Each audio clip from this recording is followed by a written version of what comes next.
नमस्कार, मैं हूं डॉक्टर सुषमा चौगले मंडेकर और आप देख रहे हैं गंगा एजुकेशन हिंदी। मेरे YouTube चैनल में आप सबका तहे दिल से स्वागत है। आज हम गुरु नानक जी की गुरुबाणी यह पदावली देखने वाले हैं। इस पदावली को देखने से पहले मैं आपको हिंदी साहित्य के काल विभाजन के बारे में कुछ परिचय देना चाहूंगी। हिंदी साहित्य का काल विभाजन अगर हम देखेंगे तो 4 कालखंडों में हिंदी साहित्य को बांटा है। वह है आदिकाल, भक्ति काल, रीति काल और आधुनिक काल।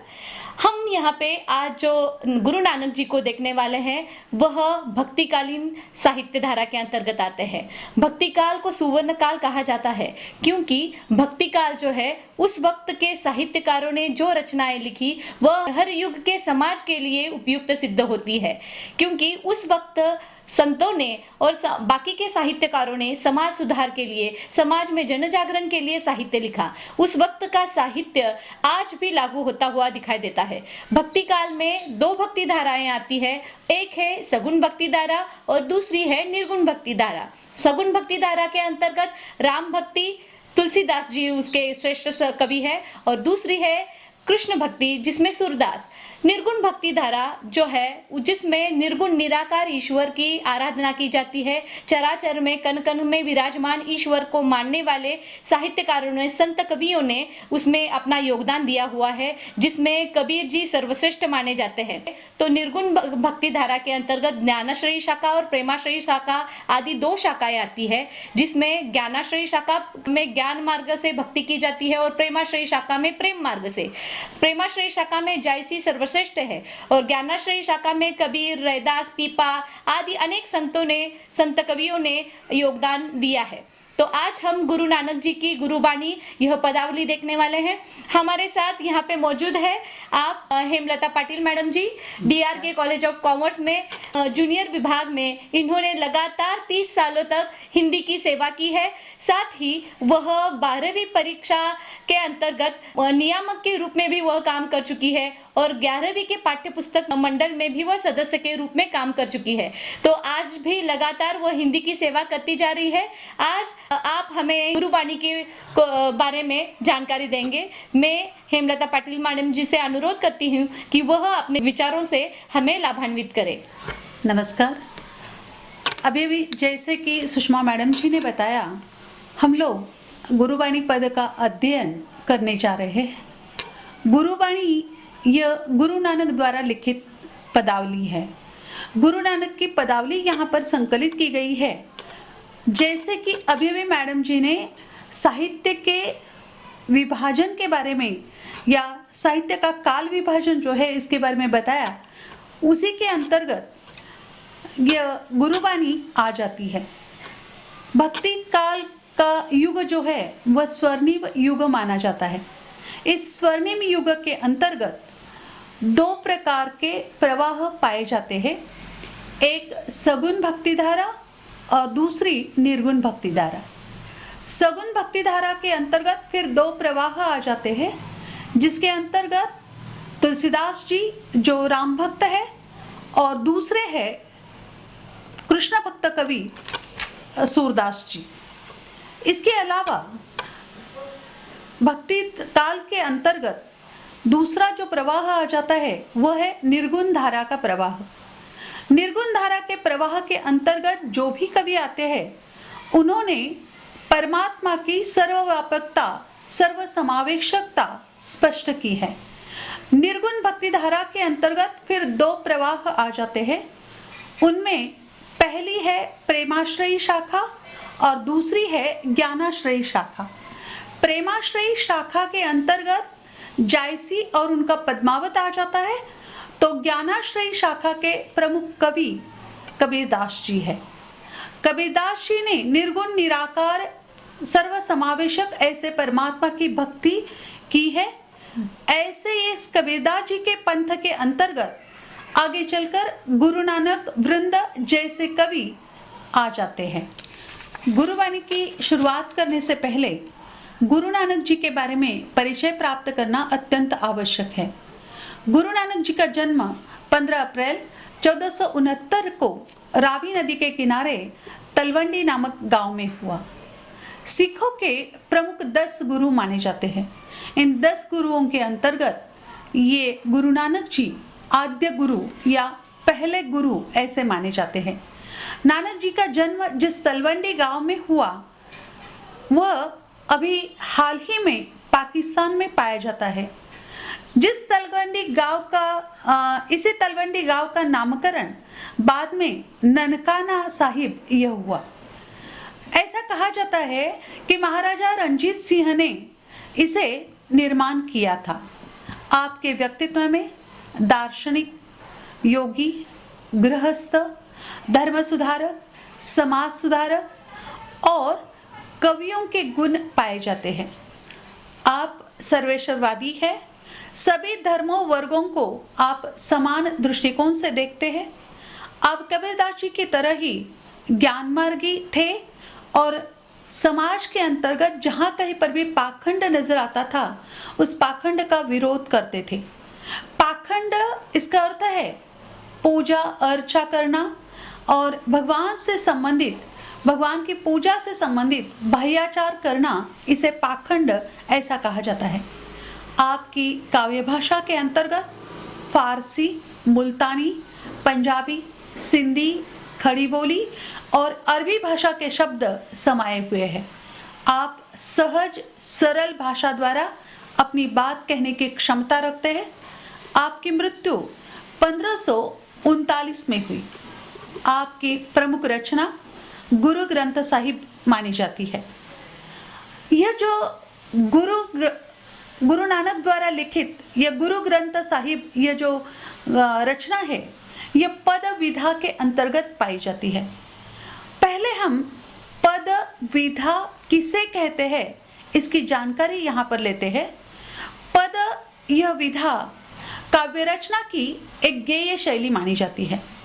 इसके विकास का मूल स्रोत लोकगीतों के अंतर्गत पाया जाता है। हिंदी साहित्य में पद शैली की 2 परंपराएं मिलती है। एक संतों की सबद और दूसरी कृष्ण भक्तों की ये जो परंपरा है, यह परंपरा सबद के जरिए हमें उपदेश तो मिलता है। कृष्ण भक्ति में कृष्ण के गुणों का बखान किया जाता है। उपर्युक्त गुरुवाणी के संकलित पद नानक जी द्वारा लिखित गुरु ग्रंथ साहिब इस ग्रंथ से उद्धृत किए गए हैं। प्रस्तुत पदों के माध्यम से नानक जी ने गुरु की महिमा, कर्म की महानता, सच्ची शिक्षा आदि विषयों पर यहाँ पर अपने विचार व्यक्त किए हैं। मैं गुरु नानक जी का पहला पद यहाँ पर लेने जा रही हूँ। समग्र कविता पढ़ने के बजाय मैं एक एक पद को यहाँ पर पढ़ते हुए इसे स्पष्ट कर रही हूँ। पहला पद हम यहाँ पढ़ने जा रहे हैं। नानक गुरु न चेतनी मनि आपने सुचेत, छूते तिल बुआड़ जीव सुए अंदर खेत, खेते अंदर छुट्या कहू नानक सऊ नाह, फली अही फूली अही बपुड़े भी तन बिच स्वाह।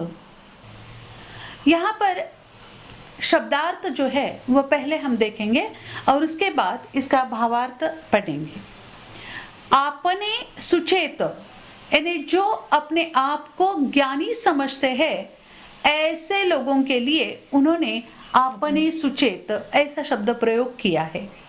बुआर यानी बुआई करना, तिल यानी खेत के अंतर्गत आपने अपने आप उगाने वाला एक पौधा देखा होगा। वो पौधा जिसे महाराष्ट्र के हम सभी लोग कांग्रेस गवस के नाम से जानते हैं, उसे यहाँ पर उन्होंने तिल ऐसा कहा हुआ है। सौ यानी ईश्वर। कबीरदास जी की तरह ही गुरु की महिमा का वर्णन नानक जी ने प्रस्तुत पदों के अंतर्गत किया हुआ है। मनुष्य के जीवन में गुरु का स्थान अनन्य साधारण होता है। किसी भी बालक का सबसे पहला गुरु उसके माता पिता ही हुआ करते हैं। आप बताइए आपके पहले गुरु कौन है? जाहिर है कि माता पिता ही है, क्योंकि उन्होंने ही उंगली थाम कर हमें चलना सिखाया, उन्होंने ही हमें बोलना सिखाया और इससे बढ़कर हम पर संस्कार किए। और ये संस्कार की ये जो पूंजी है ये माता पिता के माध्यम से ही हमें मिली है। लेकिन जैसे हमारी शिक्षा प्रारंभ हुई तो शिक्षा प्रारंभ होने के उपरांत स्कूल के अंतर्गत जो अध्यापक है वह अध्यापक हमारे गुरु बन गए और इस गुरु के माध्यम से हमने स्कूली शिक्षा प्रारंभ की। वैसे आप जानते हैं कि भारत में गुरु शिष्य की परंपरा बड़ी ही महान है। भारत के अंतर्गत एक समय ऐसा था कि जब शिष्य की पहचान गुरु के माध्यम से हुआ करती थी। जैसे कि आप जानते हैं कृष्ण भले ही भगवान के रूप क्यों न हो, लेकिन उनके गुरु सांदीपनी ऋषि थे और सांदीपनी ऋषि के माध्यम से कृष्ण की पहचान होती है। अब जानते हैं कि गुरु द्रोणाचार्य के शिष्य एकलव्य और अर्जुन, भले ही इनका नाम लिया जाए आदर्श के रूप में, लेकिन फिर भी इनके गुरु के रूप में द्रोणाचार्य की पहचान पाई जाती है या द्रोणाचार्य के कारण इनकी पहचान पाई जाती है। माना कि शिष्य की पहचान गुरु से होती है, लेकिन कुछ लोग ऐसे भी पाए जाते हैं जो बहुत अहंकारी हुआ करते हैं। वे सद्गुरु से बढ़ चढ़कर अपने आप को माना करते हैं। परिणामतः इनमें होने वाला मैं यानी अहंकार, इन्हें इस अहंकार के कारण ज्ञान प्राप्ति नहीं हो पाती। ये स्वयं को ज्ञानी या बुद्धिमान मानकर गुरु को महत्व नहीं देते। ये जो लोग होते हैं जो गुरु को महत्व देने के बजाय अपने आप को सर्वश्रेष्ठ समझते हैं, ऐसे लोगों की तुलना गुरु नानक जी ने तिल के पेड़ के साथ की है। जैसे तिल के जो फूल होते हैं, ये फूल वे होते हैं जो चांदनी की तरह नजर आते हैं, दिखाई देने में बहुत खूबसूरत होते हैं, लेकिन ये बहुत जहरीले होते हैं। ठीक उसी प्रकार इनके अंतर्गत यानी शिष्य के अंतर्गत होने वाला अहंकार शिष्य में जहर निर्माण करता है और ऐसे इस जहर के कारण इन्हें सद्गुरु की प्राप्ति नहीं होती। सद्गुरु के प्रति लापरवाह होने वाले लोगों की तुलना गुरु नानक जी ने खेत के अंतर्गत निर्माण होने वाले इन तिल के पेड़ों के साथ की हुई है। लोगों को चाहिए, खास तौर पर छात्रों को चाहिए या शिष्य को चाहिए कि वह गुरु का आदर करे, मान करे, सम्मान करे और गुरु के प्रति होने वाली निष्ठा आवश्यक है। प्राचीन काल से हम देखते चले आ रहे हैं कि चाहे वह संत कवि हो या भक्त कवि हो, इन लोगों ने सद्गुरु की महिमा का बखान किया हुआ है। जैसे कि कबीर है या सूरदास जी है, ये लोग कहा करते हैं कि हरि रूठे गुरु ठौर है, गुरु रूठे नहीं और। यानी यदि भगवान रूठ भी गए तो गुरु की शरण में हम जा सकते हैं, लेकिन यदि भगवान गुरु ही रूठ गए तो भगवान की शरण में जाना हमारे लिए नामुमकिन है। या फिर गुरु की महिमा गाते हुए उन्होंने कहा है, वल्लभ नखचंद्र छटा बिनु सब जग माहिम अंधेरो। इस प्रकार भगवान से पहले गुरु को वंदन करना, गुरु की तुलना सूर्य प्रकाश के साथ करते हुए गुरु की महिमा का बखान इन लोगों ने अपने साहित्य के अंतर्गत की हुई है। दूसरा पद है यहाँ पर, जली मोह गसी मसी करी मति कागद करी सारू, भाई कलम करी चितु लेखारी, गुरु पूछी लिखो बिचारी, लिखु नाम सालाह लिखू, लिखु अंत न पारावार। यहाँ पर कर्म की महानता कवि ने, गुरु नानक जी ने यहाँ पर बताई है। पहले हम शब्दार्थ यहाँ पर देख लेते हैं। जली यानी जलाना, घसी यानी जलाकर, मसी यानी स्याही, मति यानी बुद्धि, कलम यानी लेखनी, चितु यानी चित्त मन, सालाह यानी ईश्वर। यहाँ पर एक मुहावरा भी आ चुका है, पारावार न रहना, यानी सीमा न रहना। सदगुरु की भक्ति किस तरह करनी चाहिए, यह बात नानक जी इन पदों के जरिए हमें बताते हैं। कर्म की महानता बताते हुए वे कहते हैं कि गुरु द्वारा दिया गया ज्ञान ही शिष्य की सर्वोत्तम पूंजी है। मनुष्य के मन में पल पल में मोह निर्माण होता है। मोह का मतलब यहाँ पर आसक्ति, प्रेम, चाहत, किसी वस्तु को पाने के लिए लालायित होना, इस अर्थ में यहाँ पर मोह यह शब्द लिया गया है। कवि कहते हैं, मोह का जलाकर राख कर दो, उसकी स्याही बना दो, उसको अपने मन से पूरी तरह से निकाल दो। वास्तव में हम जैसे सामान्य व्यक्ति के लिए मोह का त्याग करना यो आसान बात नहीं है। कोई बिरले या पहुंचे हुए साधु ही इस प्रकार मोह का त्याग कर सकते हैं। बुद्धि रूपी कागज बनाओ और चित्त यानी मन रूपी लेखनी के माध्यम से परस्पर सामंजस्य, स्नेह और अपनत्व को बढ़ाओ, जिसके कारण तुम्हारा जीवन सकल संपूर्ण होगा। सद्गुरु के शरण में चले जाओ, सद्गुरु से पूछिए, सोचिए और फिर उस पर अपने भाईचारे के संबंध में अपने जो विचार है वह व्यक्त कीजिए। सद्गुरु के मार्गदर्शन में जब ईश्वर का नाम लिखेंगे तो उस नाम की महिमा, उसकी सीमा बिल्कुल नहीं रह जाएगी। वैसे भी आप जानते हैं कि परमात्मा अमर है, अविनाशी है। चराचर सृष्टि के अंतर्गत वह परमात्मा फैला हुआ है। ऐसे परमात्मा का नामस्मरण करने से हमारा उद्धार हो जाएगा। प्रभु का न कोई आर है न कोई पार है। अपनी सद्गुरु के शरण में जाकर प्रेम रूपी कलम हाथ में लेकर ईश्वर का नाम लिखिए, जिसका आर या पार नहीं है। गुरु द्वारा शिष्य को दिया जाने वाला ज्ञान ही सर्वोत्तम पूंजी है, ऐसा कवि यहाँ पर कहा करते हैं।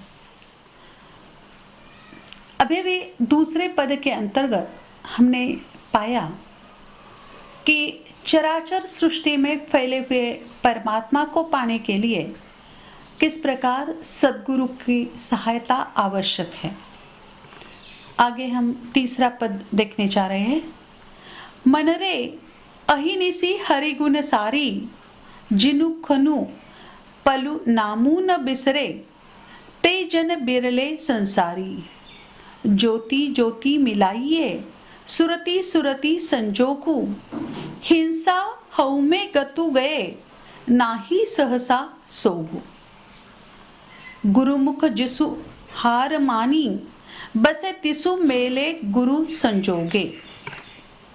प्रस्तुत पद के अंतर्गत गुरु नानक जी ने नामस्मरण का महत्व जो है वह प्रतिपादित किया है। इसके अंतर्गत पहले शब्दार्थ हम देख लेते हैं। अहिनिसी यानी दिन रात, सारी यानी स्मरण करना, खिनु यानी बिरले ऐसे लोग, जिन जो, पलु यानी पल क्षण, नामू यानी नामस्मरण करना, हऊ में यानी अहंकार में, संजोगु यानी तल्लीन होना। कवि नानक जी यहाँ पर अपने मन को समझा रहे हैं कि हे मेरे मन, तो दिन रात भगवान का नामस्मरण करे, भगवान की भक्ति करो। ईश्वर की भक्ति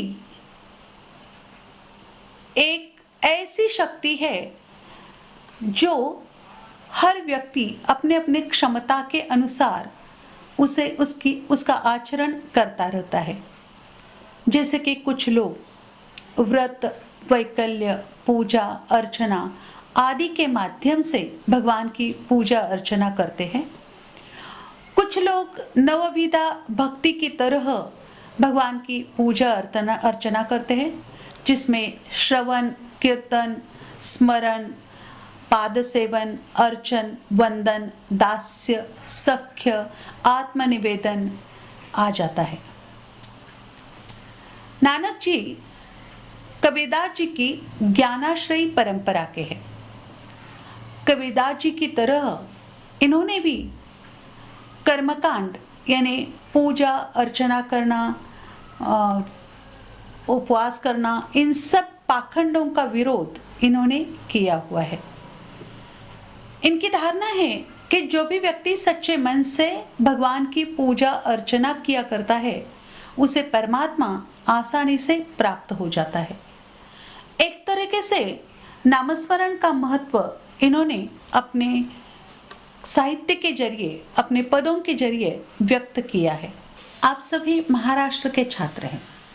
आप जानते हैं कि महाराष्ट्र में संतों की परंपरा चली आ रही है। महाराष्ट्र के अंतर्गत संत ज्ञानेश्वर, संत तुकाराम, संत तुकडोजी, राष्ट्र संत तुकडोजी महाराज जैसे राष्ट्र संत यहाँ हुए हैं। इन सभी संतों के प्रति हम हमेशा नतमस्तक होते हैं। ऐसे भगवान का नामस्मरण करने वाले लोग संसार में अलग ही है। वे अपना ध्यान ईश्वर में लगाते हैं, परम परमात्मा के एकाकार हो जाते हैं और परमात्मा रूपी ज्योति से उनका जीवन प्रकाशित होता है। यानी परमात्मा का नामस्मरण करते करते उसी में वे इतने तल्लीन हो जाते हैं कि उन्हें इर्द गिर्द का एहसास भी नहीं होता। कहा जाता है कि संत गोरा कुंभार जी के बारे में आप लोगों ने सुना होगा। संत गोरा कुंभार जी भगवान का नामस्मरण करते करते अपने पैतृक व्यवसाय के अंतर्गत मिट्टी से बर्तन बनाने का कार्य वे किया करते थे।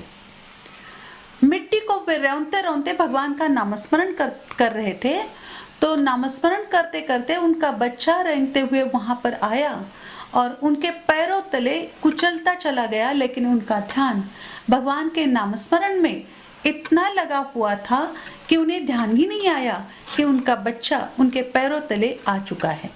इस तरीके से कुछ लोग भगवान का नामस्मरण करते करते भगवान के प्रति तल्लीन हो जाते हैं। जिन लोगों में द्वेष की भावना होती है, उनका अहंकार उनके मन से चला ही नहीं गया जाता। परमात्मा से मिलन में अहंकार यह बाधा पाई जाती है। कहा जाता है जहां मैं है वहां वह नहीं, जहां वह है वहां मैं नहीं। यानी जहां पर अहंकार होता है वहां पर परमात्मा निवास नहीं करता, और जहां पर अहंकार नहीं होता ऐसे लोगों के जीवन में या ऐसे लोगों में परमात्मा निवास करता है। ऐसे लोग जिनके मुख में, मन में, चित्त में हमेशा भगवान का ही नामस्मरण हो रहता है, वे लोग, उन लोगों को ईश्वर की प्राप्ति होती है और वे लोग सच्चे भक्त हैं, ऐसा माना जाता है। खासतौर पर जो निर्गुण निराकार परमात्मा की उपासना करते हैं, ऐसे लोगों को संत कवि हम लोग कहा करते हैं, और संतों की यही पहचान मानी जाती है कि वे बाह्याडंबर का विरोध किया करते हैं। इस प्रकार आज हमने गुरु नानक द्वारा लिखित पहले 3 पद पढ़े हैं। बचे हुए 2 पद हम अगले वीडियो के अंतर्गत पढ़ेंगे। धन्यवाद मैडम।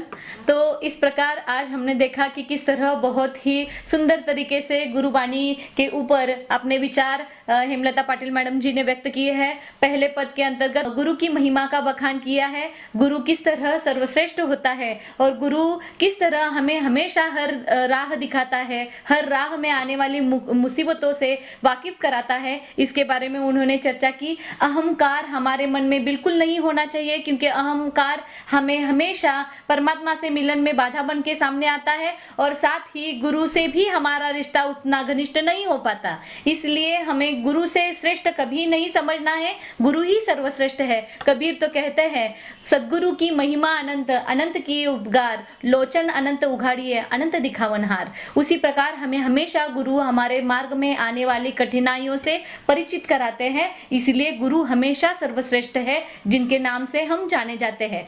तो साथ उसके बाद उन्होंने हमें परिचित कराया किस तरह गुरु हर एक जगह है, हर एक कण-कण में समाया हुआ है, निर्गुण निराकार है और सर्वव्यापी है। तो इस तरह से हमने देखा कि इन 3 पदों के अंतर्गत गुरु की महिमा के साथ ईश्वर की सर्वव्यापकता भी हमें नजर आती है। तो अगले वीडियो में हम बचे हुए बाकी के 2 पद देखेंगे और साथ ही गुरुबाणी के अंत में दिया हुआ स्वाध्याय देखेंगे और मैडम जी और मैं आपको कृति पत्रिका के अनुसार कुछ प्रश्न देंगे जो आपको परीक्षा की दृष्टि से बहुत ही महत्वपूर्ण है।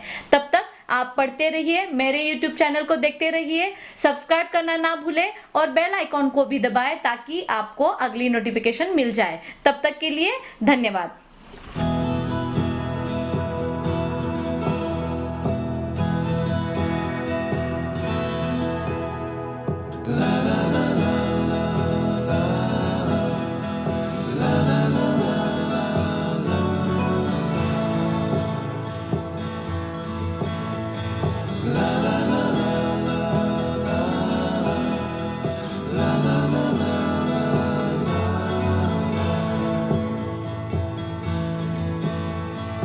Over the hills and far from mine, she's waiting.